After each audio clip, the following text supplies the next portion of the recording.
for this? To all my friends and strangers.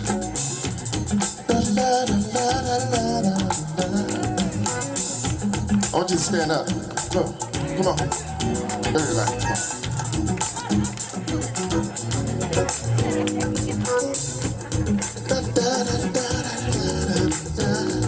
Come on.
going to switch over. Please. Hey, ladies and gentlemen, this is Cathy with Doug Carn and Ronnie Laws. That was a little bit on Ronnie Laws and a little bit on Doug Carn.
All right, I think that's good for the people coming by. That's fantastic. Oh Yeah. gosh, really great. So, my guests, I'm really honored to have these guys here. Um, it's really nice guys to come on, and and I look forward to Wednesday's performance in LA at the Barbara Morrison Performing Arts Center. We'll talk about that. You know, you guys, you were talking before we came on amongst yourselves, and you mentioned Doug. You said you want to you want to kind of lead people into what this tradition means, and I'd love to open up with that idea because it's very deep to me and connecting. I really feel like this music is so much. I mean, I could go on and on, but a healing, a connection to God, a bringing, rising up for people, and not that you have to talk about it all the time, but that's what it is. Could you guys speak a little bit on that? What does this tradition mean? Well, what it means is that we don't have to keep reinventing the wheel. we got somewhere to go, you know. So let's use all of our collective resources and don't throw away nothing, you know. A lot of times when we learn something new, whatever we already know, we throw that away. You stack that on top, you know, and Yeah. pretty soon, you know, you got that pyramid, you know, and we can't put nothing else on it than build another one, you know. But don't throw none of our people away, you know, Yeah.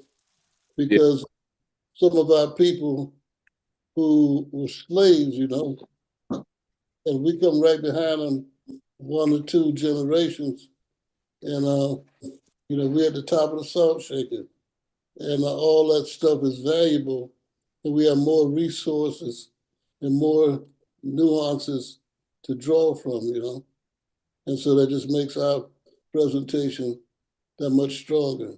Yeah. Yeah. Well, you know, I've always felt that, you know, the music is a gift, you know, from our creator. And I know that, you know, what Doug and I do, and with those that were before us, that came before us, I mean, they were just messengers, you know, of that gift, you know. And so we filter and we transmit from generation to generation, you know, that legacy of, you know, and maintaining the, you know, that gift and presenting it, you know, so that people can you know, be uplifted. And so, you know, and inspired and uplifted. And that's really what it's all about. You know, it's a gift, like other gifts that we enjoy every day. Yeah. You know, the sun rises in the east, sits in the west. We take that for granted, but that's very, very vital to life, you know. So, Yeah. yeah. Yeah, I remember I grew up in a jazz household. My dad was a sax player, but and so I loved jazz right from the beginning. But and I remember the first group that I could go to myself with my sister in Boston at the Jazz Workshop was the Modern Jazz Quartet, and Yeah. I was so blown away. Not only the quality of the music, but their obvious respect for each other. They were dressed in suits. I mean, it was just the whole thing totally blew me away. And but and I also remember a significant time many years ago when I was able to sing with some of the Heath brothers here, and that blew me away too because it was a different kind of jazz that I was used to singing. You know, I mean I sang with good people, but that quality, I think that's what you guys actually represent, where you guys are coming out of that particular quality. It's a really deep and spiritual and beautiful quality. Yeah. It's amazing, really amazing. Yeah. Well, appreciate your sharing your history, you know. Yeah, yeah. Yeah. Um, so you guys, I mean, rather than listing all your credits, because everybody can basically look you up and know all your credits, which are tremendous and huge. I mean, it's a huge book of experience. But I would like to know, maybe early on when you were in the kind of the works of refining your artistic voices, were there some significant epiphanies that you guys had? Did somebody give you some advice that kind of went, oh, wow, yeah, I'm on that. I'm going to adjust and maybe kind of fine tune the channel. I just got off the phone with my brother Hubert, Yeah, and you know, just reflecting on the how he along with the environment that I was put in growing up in Houston. You mentioned the artists that I mean that you know or had a relationship with, and but I was in the environment of, you know, some really incredible mentors such as the Crusaders, Joe Sample, Wilton Felder, Twain Henderson, Stix Hooper, and my brother who was in the, at that time. And so that was just different stages, growing up that, just, you know, observing what they were doing and being impacted by them. When you say an epiphany, but it's just, there were just different stages, of growing, and growing up, looking at what they were doing and trying to follow in those footsteps. And then with my brother Hubert, there was a continuation of that when he was in New York. He would, have me to come stay during the summer months during the, when school was out, and and I had experience. I mean, it was just amazing. I mean, you mentioned something, like the, I would go with him on just about every event that he was involved with. Whether it was in the studio, live concerts. I mean, I was right there. And the Quincy Jones album, "Walking in Space," that album. I was there for that. I was able to, because my brother was, part of that, and when he was on that whole project, I was with him every day at Rudy Van Gelder's studio in New Jersey, and I was there every day. I witnessed the whole thing go down, everything, every day. Freddie Hubbard's solo on Killer Joe, Roland Kirk's a solo, J.J. Johnson, Ray Brown. I mean, when you said epiphany, I mean, you can't get any better than that. I mean, but I mean, I was able to measure, I saw and witnessed exactly what it was like to be on that level, be the best of what they would, they represent the best, so. And my brother would always remind me of what it means to be a professional, to perfect your craft, So that was no one time. It was just, to me, it was all collective. Yeah, I can see that. And yeah, having a brother like Hubert is, yeah, I can see how that would happen, because he really does. He does emit commitment to not perfection, but a commitment to almost that. yeah, but being the best he can be, right? Yeah, he's a beautiful player. Yeah. Well, what about you, Doug? Well, a way to look at it is that we are the epiphanators. I love that word. The Now, Ronnie, I'm epiphanators. asking you, Ronnie, okay, when did you realize that you was famous or that you was important?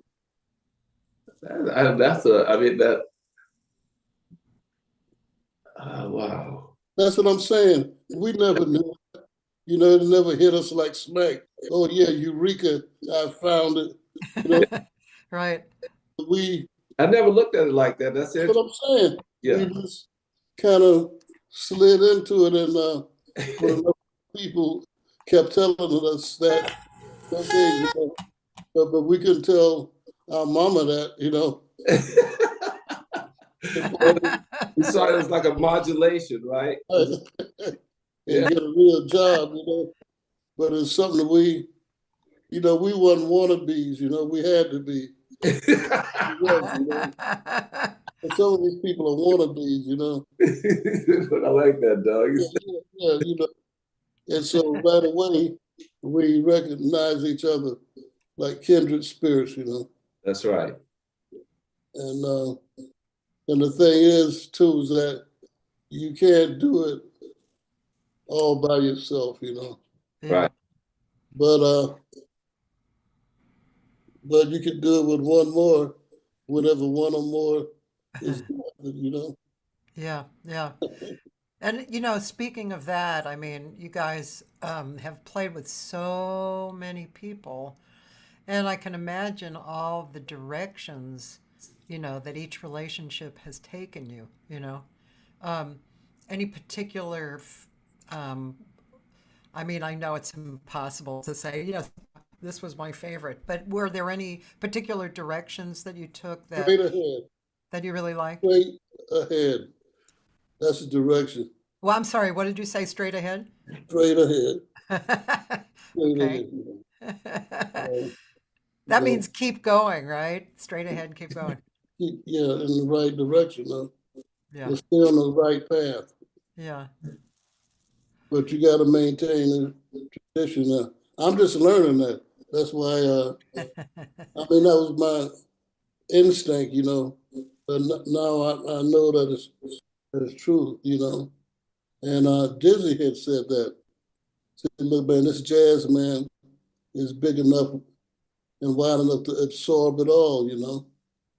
Uh, But you got to have something in there that the ancestors, uh, can believe in, and that that the ancestors would be pleased if they heard it. Yeah. Say if the ancestors, the bulk of them, are in this place that we think is heaven, right?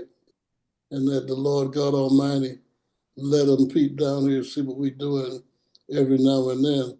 Not all the time, but but they would be pleased with what they see, You know what I'm saying? Then okay, yeah, well that's it. So we just keep on fortifying, the temple. Yeah. Yeah. Yeah. Yeah. Are there, I mean, I know I've done about over 600 of these interviews, and there are people who come on, and especially this one young guitarist, and he always kind of asks questions like, were there times you wanted to give up, or were there times that, you know, maybe it shifted from moving along to kind of falling for a minute? Were there those times? I'm sure there were, but they were probably when you were younger, I'm guessing. That's interesting because I mean, from the time I picked up the horn, it was always a, um, a serious thing. I mean, music was never a hobby for me. Yeah. Yeah. It was just a part of, it was a part it was a part of, not just a part of me, I mean, it embodied, I mean, it,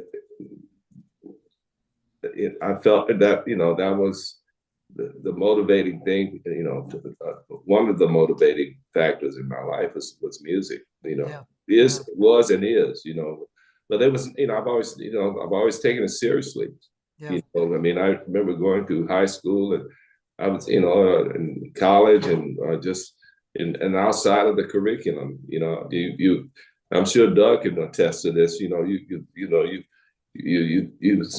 can distinguish the cats, the people who look at it as maybe a secondary venture. Yeah. But Oh, we never looked at it I never looked at it like that. I mean, neither did I, because see what they will tell you. They will tell you, said, look, okay, go to college and get that bachelor's, get that degree or whatever. So you have something to fall back on. So I told my mother, I said, I'm not falling back. I yeah. said, I'm going to fight. You can't fall back. I'm a fall back. Fall Said, back yeah, fall back on the downbeat, right? On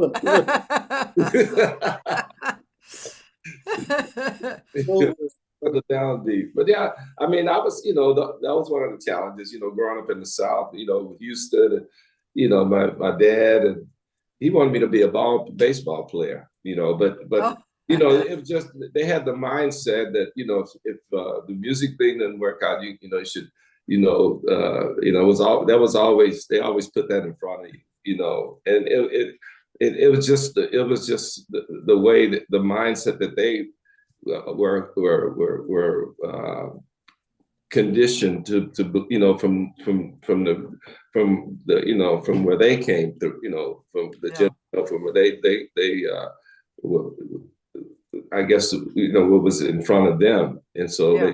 they looked at security as like working for a big corporation or whatever, and getting benefits and all that. But that, to me, that was no, and I never forget my dad would say, yeah, you gotta think about getting certain benefits, and then I don't know if the music thing is going to work out for you, but I just never let that affect me at all.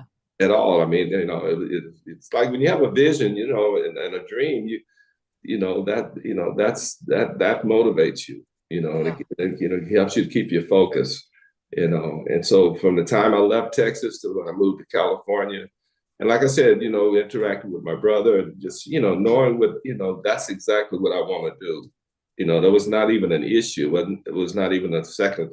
It wasn't even an alternative thought. Yeah. Yeah, see, a vision and a dream is the same thing. Yeah. When you sleep, it's a dream. When it's a vision, you awake. That's right. Yeah. Thing, Yeah. And so it's really interesting. We said Epiphany. When they experienced that, right? The fulfillment, the reality of what actually takes place. I never forget one of my siblings. But she was the oldest of this. It was my sister Blanche. She knew what I was about. She knew what I wanted to do. But she, like with my dad, she was thinking, well, you're moving out from Texas to here to California. What are you gonna do? But I mean, I had already established myself very well in Texas. Musically, and so, but when I came out here, it was like starting over again, and reestablishing what I had already, initiated, what was taking place when I was in Houston, but once the achievements became, reality, then they appreciated, me, sticking with it. Yeah. Not giving up, not allowing any kind of, adversities to affect what the ultimate, goal was. Yeah. Yeah, it's interesting. I think that's really interesting part of growing into the music life. Your parents and other people's points of view, and understanding that their point of view is not your point of view, and your point of view is fine, and it makes you happy, and it gives you a meaning for waking up in the morning, and but I think that's interesting, just a kind of becoming yourself, becoming your own person, your own acceptance of what's going on, and obviously the love for it leads the way, right? Yeah. Yeah. And Doug, you came up in Philadelphia, right? No, Oh. I sold so many records in Philadelphia, they thought I was from Philadelphia.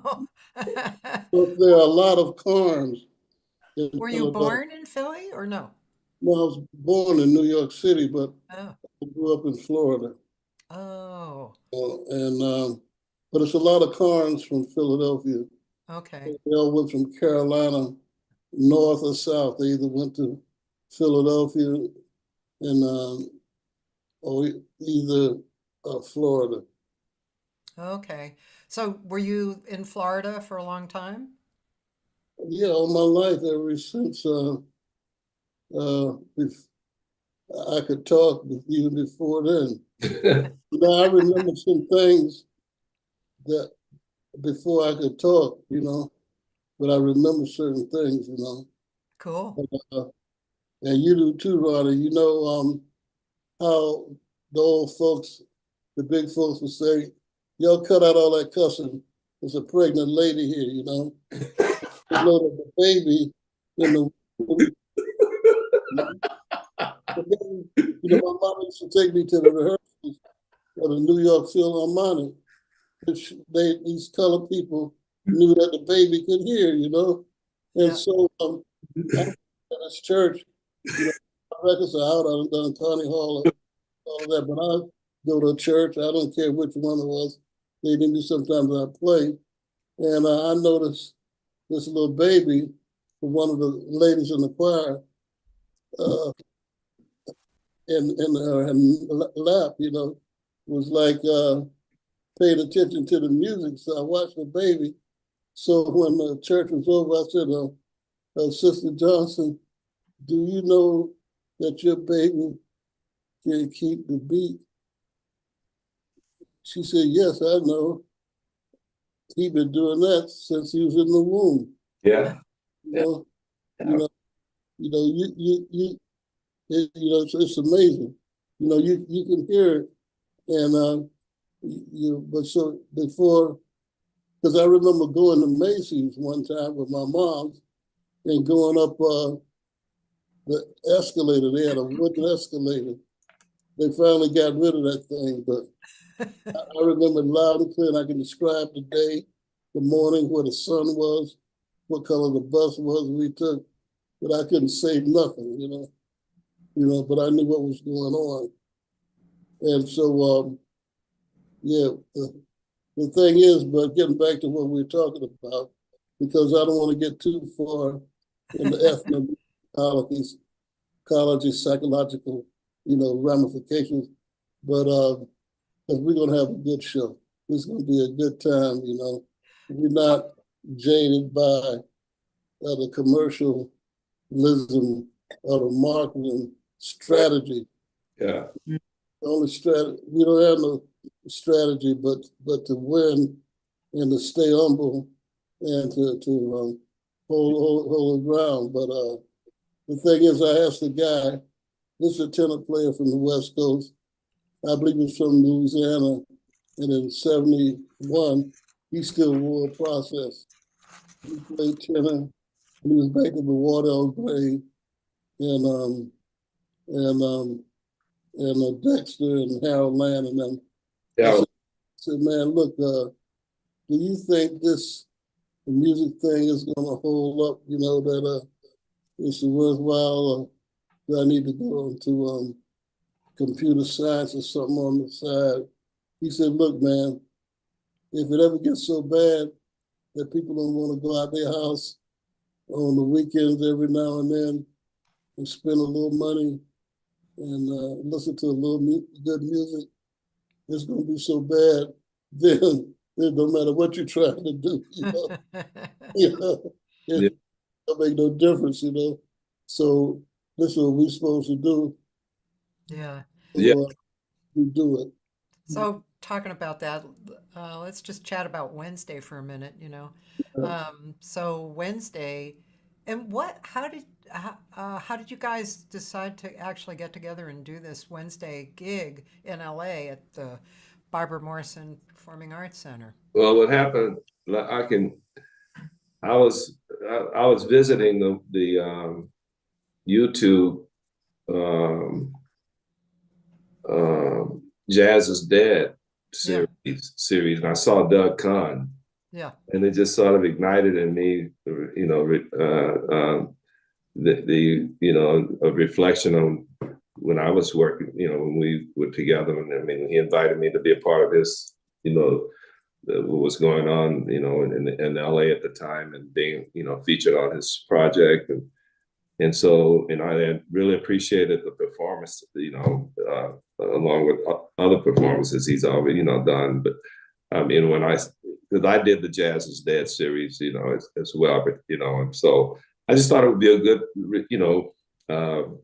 revisit, Yeah. to that, and then I called Doug and I said, I think, I just saw what you did on Jazz is Dead. I did it. I thought it'd be a cool thing for, to do like a reunion to do that, And so he agreed, and then we put it together. Cool. And the perfect day, the International Jazz Day. Yeah. I was at the first one in Japan, actually. I happened to be there. John Beasley was the MD, and it was really a great show. Every single song was a different group. Except the only different thing was Schofield sat in on almost everything, which I thought was really cute. He was having a great time sitting in with various people. But that was really cool. And of course, Japan was a great spot to do it because the Japanese are so into it. But yeah, so Wednesday is the International Jazz Day. And I'm sure everybody watching knows where the Barbara Morrison Performing Arts Center is, but it's in Degnan Park, and it's a really cool space, and I'm really looking forward to the concert. And I've put in all the information about how to get tickets, and it's interesting. There's various, you guys probably know this, but there's various levels of tickets, and you're going to do various things for the various price tickets that you can get, VIP and such. Then they say, "What? I don't know." Right? Yeah. Mhm. Well, anyway, you're going to be doing different things for the different levels.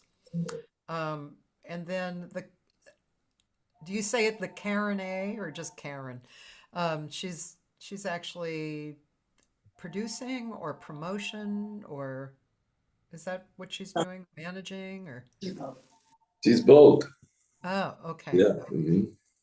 Yeah, and I got introduced to her by Priscilla, I can never say your last name, Valdejulie. Hmm. Is that right? Anyway, she's an old friend of mine. And do you know Priscilla? I do not know. Well, you will now. She's a tall, beautiful Puerto Rican woman, and she's extremely alive. And Oh, she'll be okay. there. She's Yes. wonderful. All right. Yeah, Looking forward. yeah. Have you guys been over to the Barbara Morrison Center? I have, yeah. Yeah. It's interesting. The song "Always There" was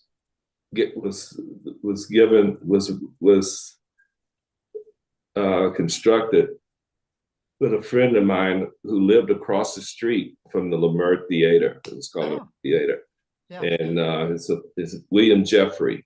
You know, we were college, you know, buddies, and you know, and you know, he's a drummer, and Uh-huh. I'm sure Doug, you know, Doug's familiar with William Jeffrey, but anyway, you know, that's what "Always There" was formed. That song. I mean, his apartment was right across the street from Mhm. from the Lemert Theater, you know, and the second floor, and the day that I was hanging with Jeff, you know, and he was playing that Yeah, he was playing piano. He's a drummer, but he was very, you know, good writer on keyboards. And he said, "Ronnie, check this out." You know, he's playing da da da da da da da da, and I took my flute out, and I constructed the melody.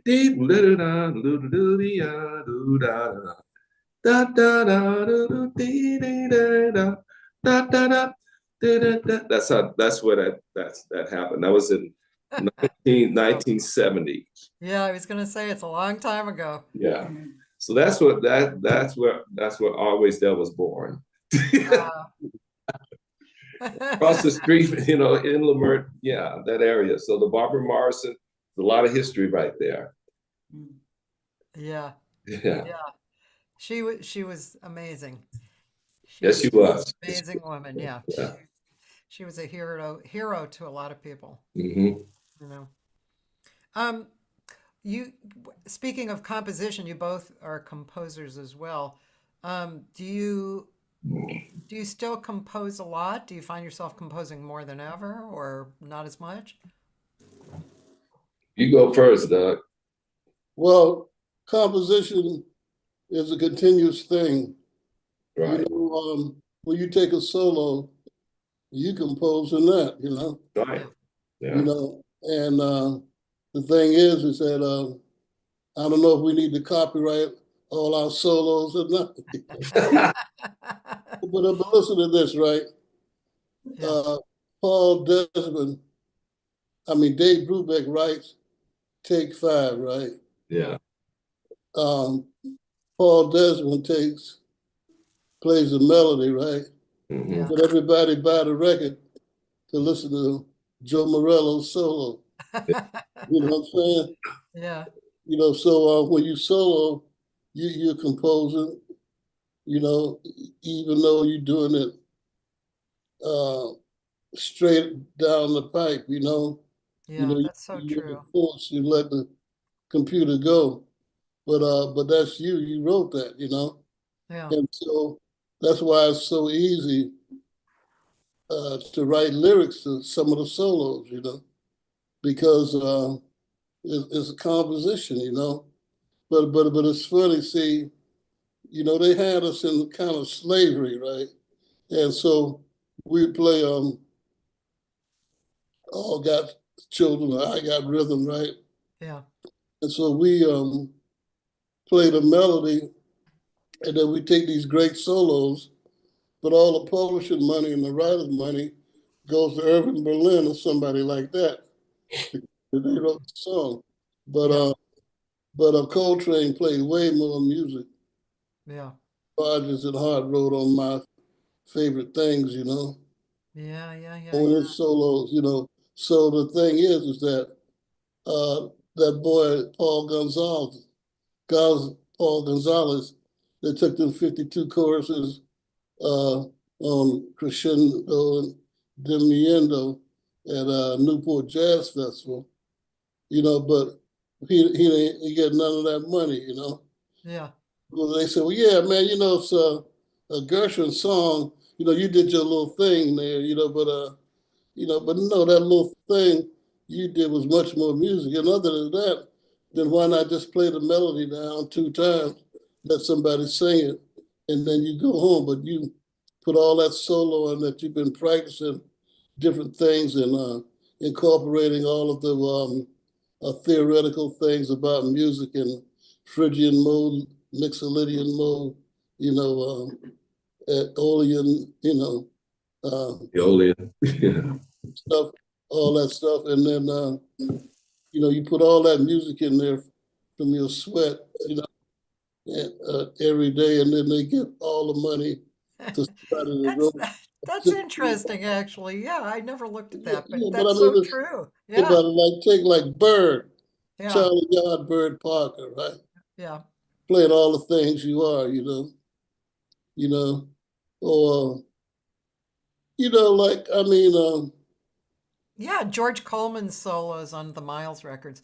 I right, mean, I right. know those Okay, so well. those solos, that's composition, you know. But Yeah.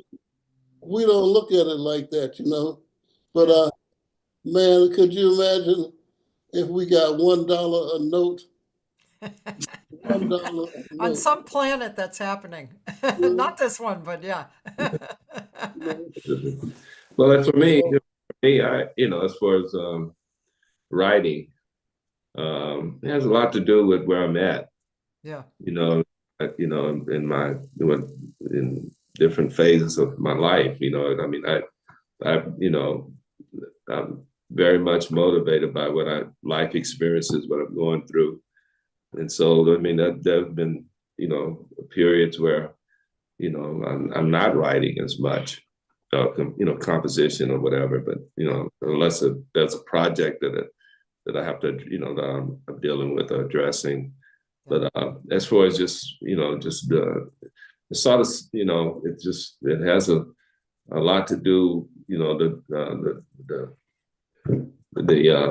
amount of, I mean, not amount, but the composition is, for me, is just whatever time of inspiration, and what I'm going through at a particular time in my life.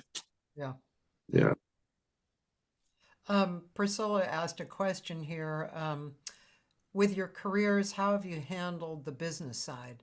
So many musicians find themselves without so many things, including money and health benefits. What's your advice to up and coming people? Well, being a creative person can be very consuming. I mean, it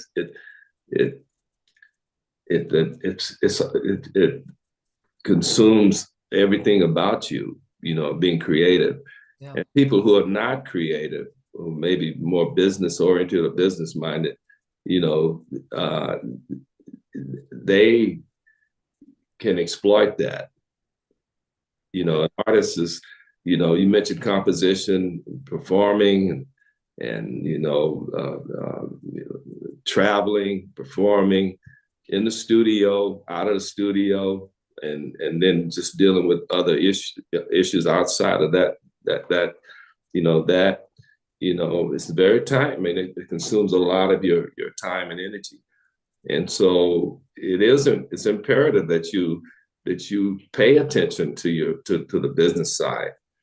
But the reality is, and it historically, when you observe artists who are 100% in what they do, performance and the whole thing, there's very little time for them to address the business side.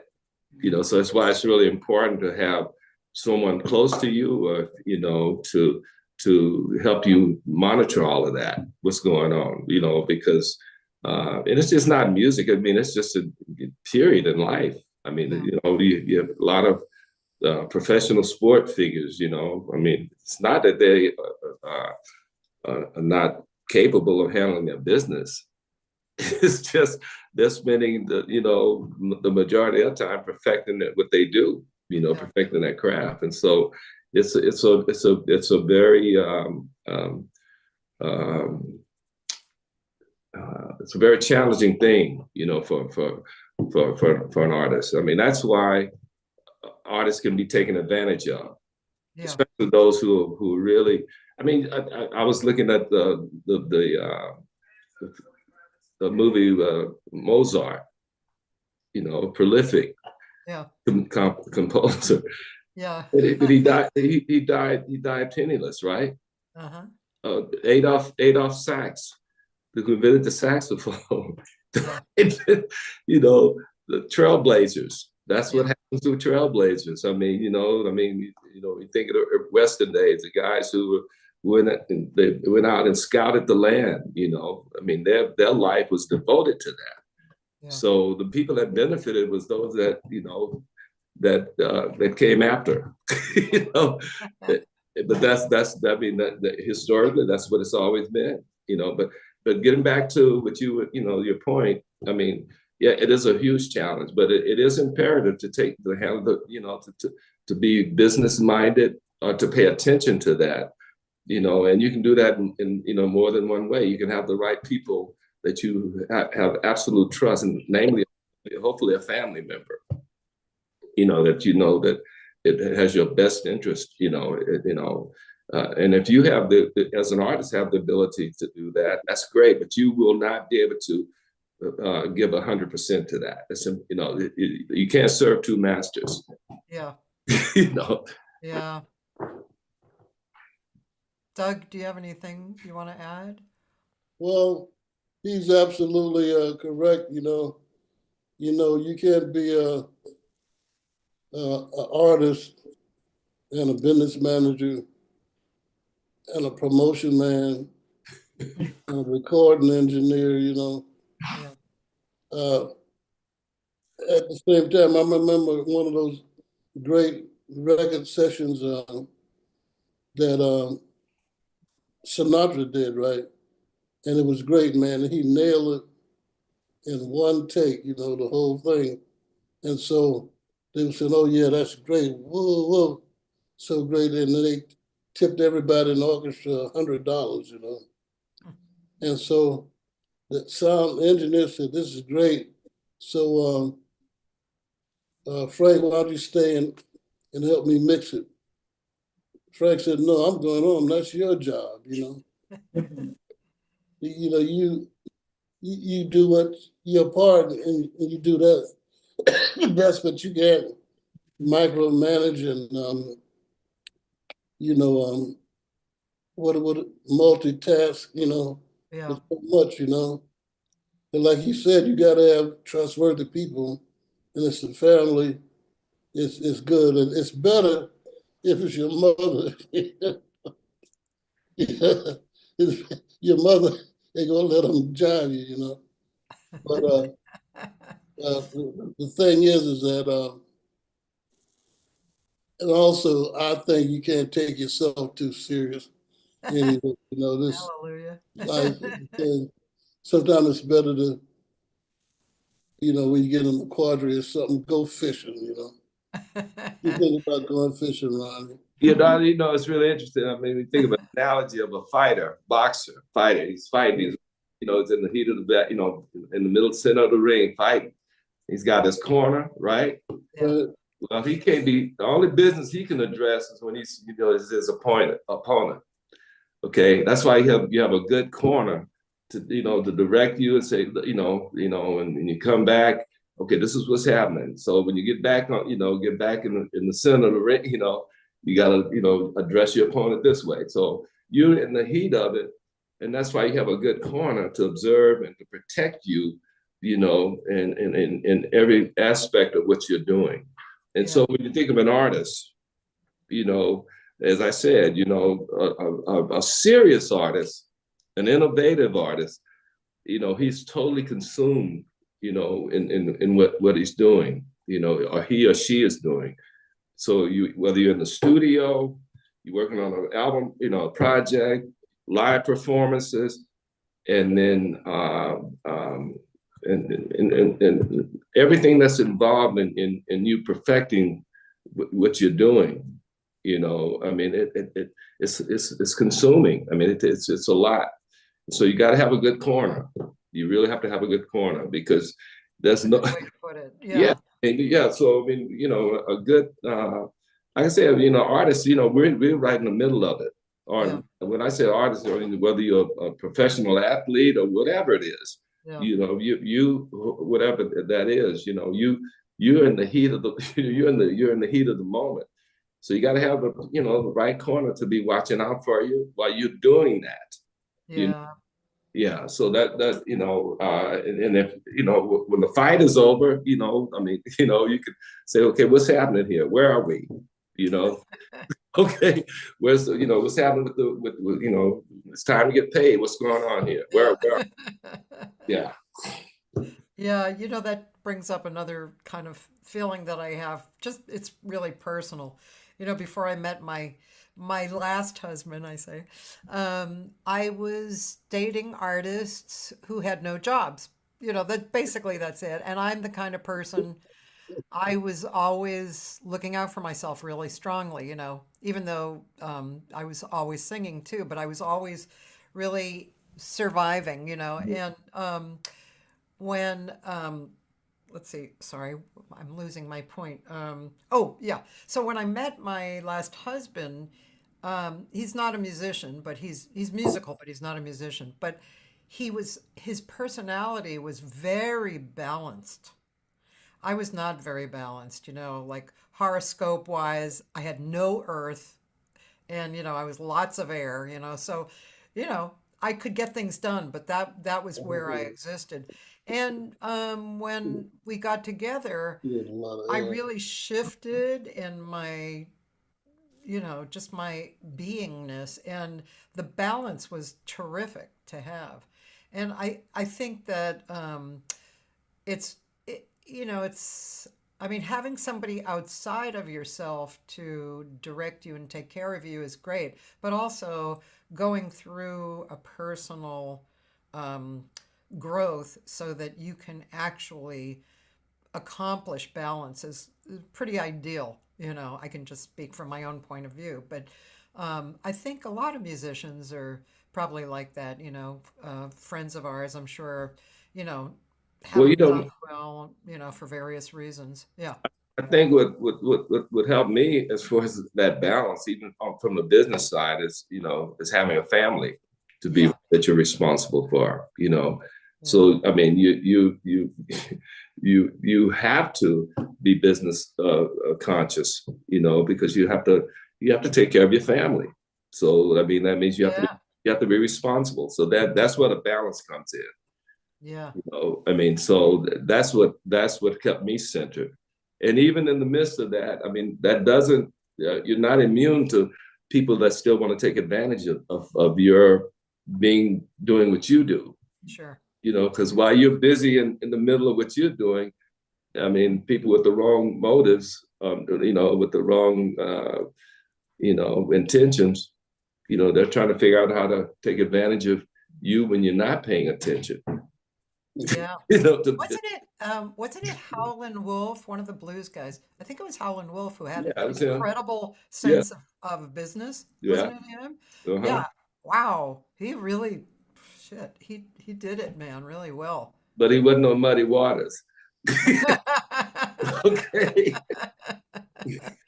It was great, but he wasn't Muddy Waters.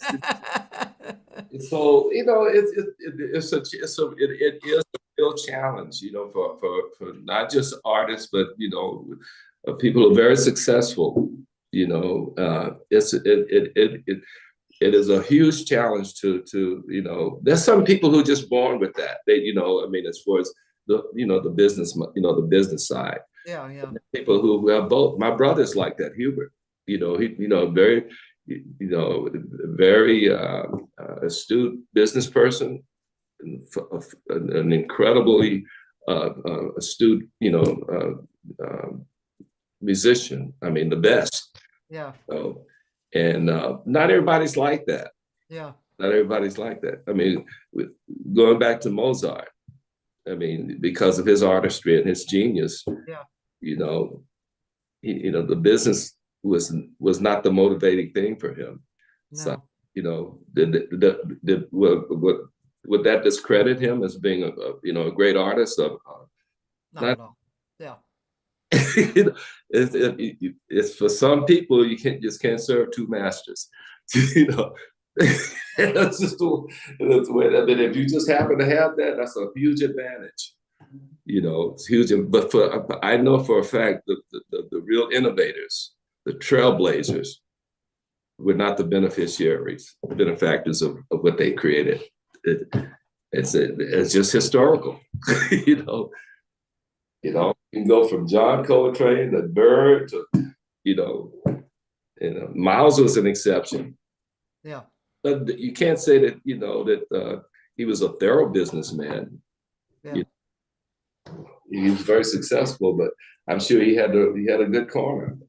You know. Yeah. Yeah. I'm done. Doug, you have anything to say about that? Yes, I'd like to meet your sister. What'd you say? You'd like to meet my sister? Is that what you said? You heard what I said. No, we don't need to be redundant. You know? And we shouldn't make a king like Ronnie repeat himself, you know. But I'm looking forward to the gig, you know. Yeah. But want to talk and find out what makes us tick. A lot of the stuff we don't even know ourselves, you know. But what we know, we can, you know, articulate it very well. But you know, listen to what we say it every day. You know, we say it this way and we say it that. Hope you will remember. Yeah. In September, in the month of May, April 30th, will be where Barbara Morris played. So, oh yeah, what are you guys? What is going to be the musical idea for Wednesday's performance, set list, or whatever you want to say about that? I know you were talking about before a little bit that you wanted to do some of the. But we're going to do some of jazz. Ronnie's stuff. We're going to do some of my stuff. Yeah. We're going to do some of the ancestor stuff, immediate ancestors. Yeah. It took me a long time to realize ancestral spirits. What are they talking about? I don't know Mdugu Tumbunle from the Songhai Empire in 585 BC, you know. But Duke Ellington is an ancestor, you know. You know, Reverend Johnson, that used to preach at your church, is an ancestor. Your grandmama, Let's check on the ancestral spirits, you know. Yeah. Barbara, you know, the shoe repair man, you know, the jukebox man for sure, you know. Yeah. Put up, make sure you know, they know you're down in the country and they put all the 45s that they had out on jazz, you know, Uh-huh. in the beat boxes, you know. So, it's a language barrier. That's why it's sometimes better to keep your mouth shut, you know, and just play, you know. Mhm. It's going to be on, you know. Yeah. And people like me and Ronnie, we so grand and we so few and far in between apart that you can't afford us no way. So you go, you know, you can't afford us, you know. Hey, how'd you guys decide on the band? It looks great. Ray Fuller, Michael White, Saku Bunch, Mayuta Korea, Mhm. Kevin Flournoy. Yeah, Great band. yeah, yeah. I put it together for Doug and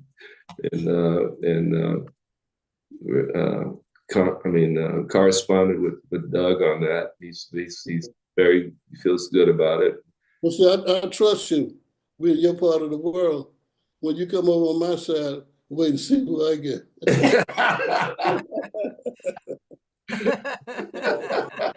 But I trust you, man. Yeah, I well, trust your whole family. yeah, You know, yeah. I trust you with right back at you, bro. Right back at you. Speaking of family, you know, we'd be remiss not to bring up your families because you have a lot of wonderful stuff. I was a big fan of Gene Carnes coming up, and Mhm. great singer. Yes. And uh, you did some really beautiful projects with her, Doug. And I mean, yeah, for me, that was a very big part of what I listened to. So that was a really beautiful thing. yeah, it certainly was. You know, but what would you do if you was in the same situation? You know what I Which mean? which situation? You mean being married to my piano player? Singing, you Which know, situation? Being married to my piano player or? exposed to that music. You know, Oh, yeah. you know what I mean? Yeah, yeah, Because that music has already been done. You know, yeah. you know, Infinite Eyes was about 64. You know, Little Beast poem was in the all that stuff was in the 60s. You know, It was just beautiful. about. You know, and the album came out in 70 or 71, but I put a new spin on it and I use lyrics because see, this is what happens. See, a lot of the progressive singers, I mean, a lot of the progressive musicians hate to play for singers. Not that they hate singers, but singers are more commercial minded and they don't want to do anything new. You know, but you're a great musician. You want to keep pushing the envelope and expanding the parameters, you know. So I said, well, look, I'll take some of these songs that I love to play and put lyrics to them, you know.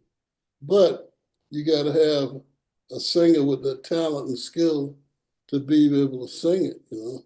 Hmm. And so, uh, you know, when you run across somebody like that, you run with it, you know. Yeah, You know, of course, you know. Mhm. yeah, yeah. It was really beautiful.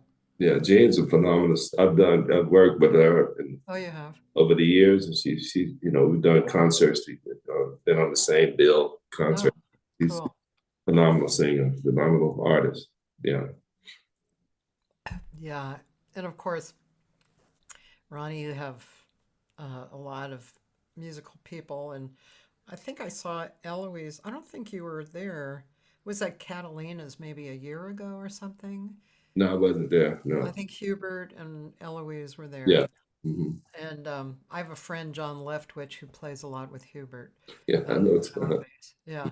So that was kind of my connection. Actually, Hubert played a solo on my last record.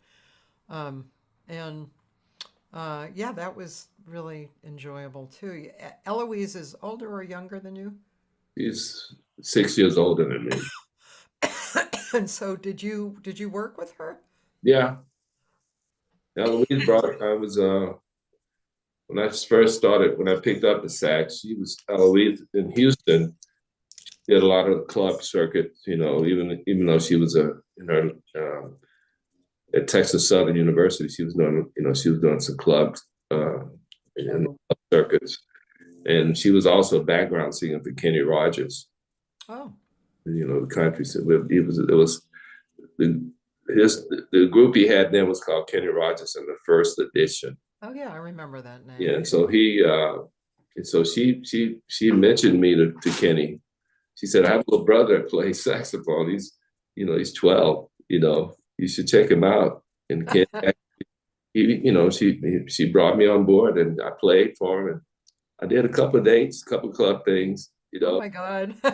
Yeah. Oh. Yeah. Wow. Yeah. But, Eloise, but thereafter, with her career speaks for itself. I mean, Yeah.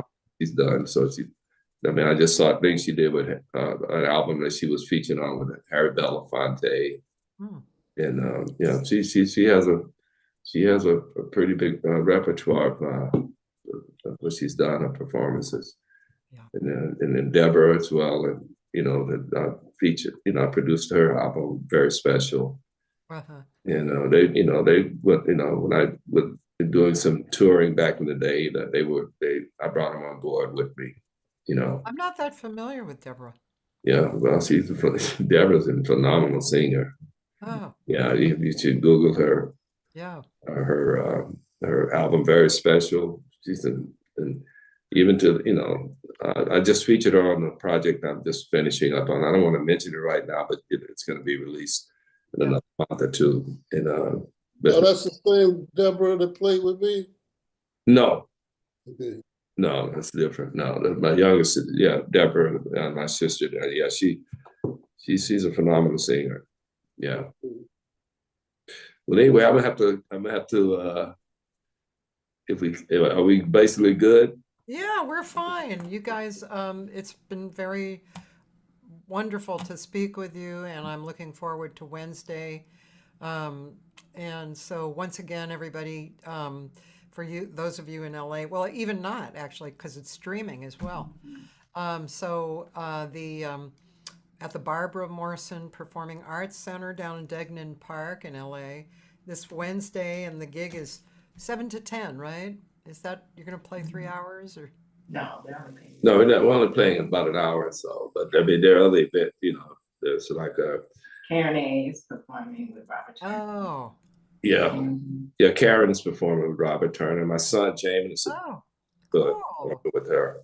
So that's like a opening act. Mhm. Yeah.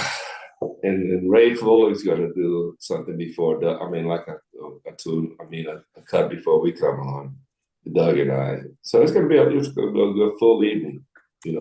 Great. Yeah. I'm looking forward to it. It's going to be wonderful. Mhm. Yeah. Thank you so much for coming on. I really appreciate your time and I appreciate your art.